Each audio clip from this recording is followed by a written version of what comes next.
Hey everyone, welcome back. My name is Lynn Wilson, and I know it's been a while since we've connected.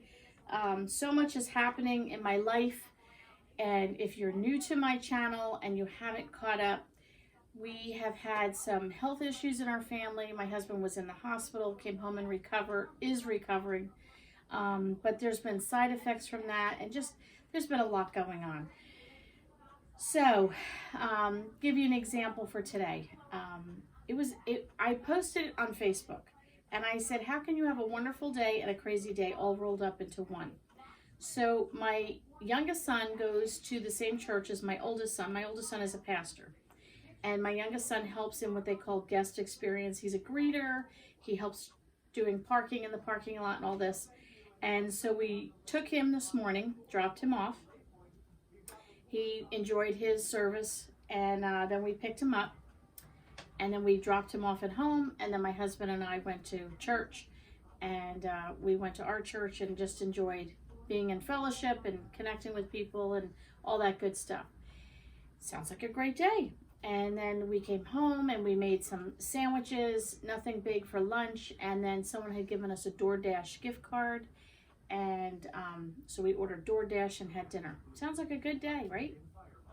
Well, in the interim of all this, my husband has had so far, and it's still early, it's just after dinner, 5 seizures today. So if you've never had to deal with seizures, it can be a challenge. And I'm getting older, and he's a big boy, and to hold him up is difficult. The first one, I thank God that I had him, and it was on the kitchen floor, and fortunately the kitchen is slippery in this case, where his feet kind of went out from him. I thought I was going to choke him to death because I had his shirt like this to try and hold him and let him slide down to the floor. If he had fallen straight back, he probably would have hit his head. We have a small little refrigerator for like beverages, water bottles, half and halves, things like that, separate from our big refrigerator. He probably would have hit his head on that or something and could have, gotten a gash, who knows what. And because of having been in the hospital with blood thinners, that obviously could be a challenge. So that's one episode of many that we've had today. So it's been a wonderful day and a crazy day all rolled up into one. But I wanted to sit and chat with you guys and bring you to my pantry for a few minutes and talk about planning for 2 weeks. What if 2 weeks of your life was turned upside down and you needed to depend on your pantry, stockpile, etc.? What if? So what if has happened to us twice that were significant. The first time, well, let me say you could have 3 what ifs. I was thinking through this. One would be you have no money. Car broke down. You don't get paid for 2 weeks. Any number of circumstances. So for 2 weeks, you can't get to the grocery store, and you have to depend on what you have. That's one scenario. The next scenario would be, what if your spouse, your child, somebody, that in your home or whatever had to go to the hospital and have a medical procedure, or they were ill, like my husband. And so now you have to reorganize your life and you don't have the time to go to the store and so on. What if that were to happen and you had a 2-week span? And then the other one would be, what if, which we had with Superstorm Sandy. Many of you I'm sure have heard of that, a number of years ago. But we had 13 days. We were without electric, power, water, nothing. We had nothing. We had a Superstorm Sandy followed by a snowstorm, and the entire town that I live in was out of power. We were the last house in the town that we live in, if you can believe that, to get power on the 13th day. So you have 3 scenarios. You can't get out for financial, car, whatever reasons.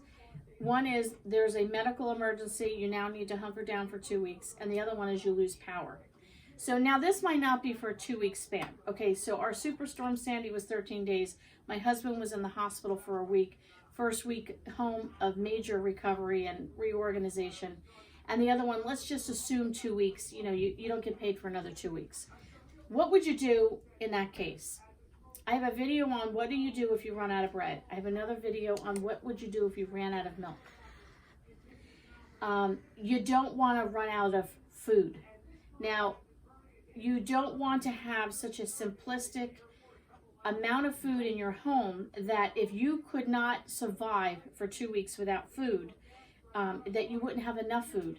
You'd be in trouble. So I really, I've done how to start a stockpile on $5 a week, how to build onto that, and so on. And I'll link some of those videos below.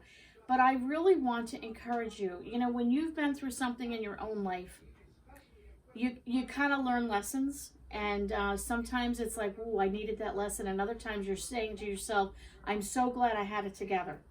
So what would you do? What if something like this were to happen?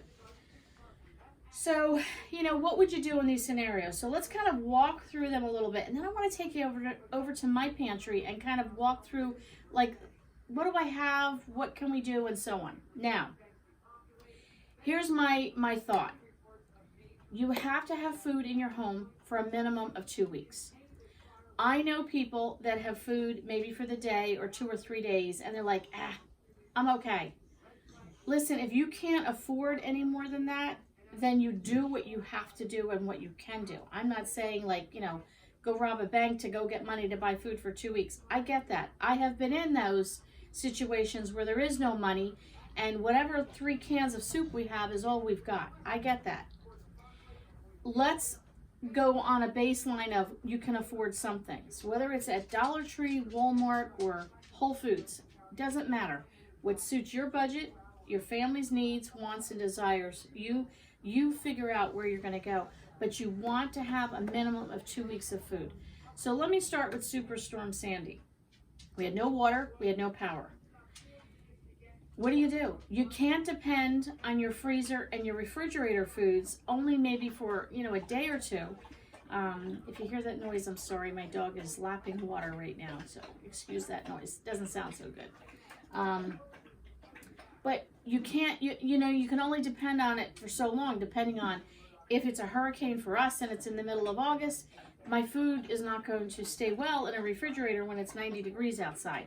So you can't always depend on your fresh fruits, your fresh vegetables, and so on. At the minimum, have a loaf of bread and a jar of peanut butter. Like, at the minimum, you can have a peanut butter sandwich. But in a case like that, you want to have a stockpile of canned foods. Things that you could eat out of the can. If you don't have a camp stove, you don't have a fireplace, you don't have a fire pit you can cook on the outside, or whatever, maybe it's still storming outside and you have no power and you've got to eat on the inside and you can't go outside to cook, you can't use a grill. You know, you've got to think through all these scenarios.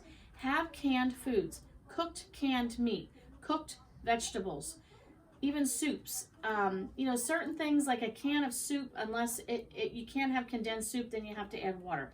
And sometimes, you know, the oils in the soup and the fat content, it needs to be heated up, otherwise you're going to have a sick stomach. So you don't want to be dependent on things like that. But canned vegetables, canned fruit, canned meats are great. You have bread, you have crackers, you have rice cakes, you can make a sandwich, you can slice up that canned ham or that chicken and put it on there. We'll talk more about that and ideas, but you want to have canned food. I know there are people out there that say canned food is terrible for you. Is it the best? No. Get the low sodium if you can. Do all the best that you can. But you need to have canned food for in a situation of no power. For 2 weeks, you cannot depend on your freezer and your refrigerator. Heat, if it's hot, you can't. There's things that come up that you cannot depend on that. Okay, that's one scenario. Next scenario would be, what if you can't get out for 2 weeks and you can't afford to go and drive somewhere? What would you do? What would you do?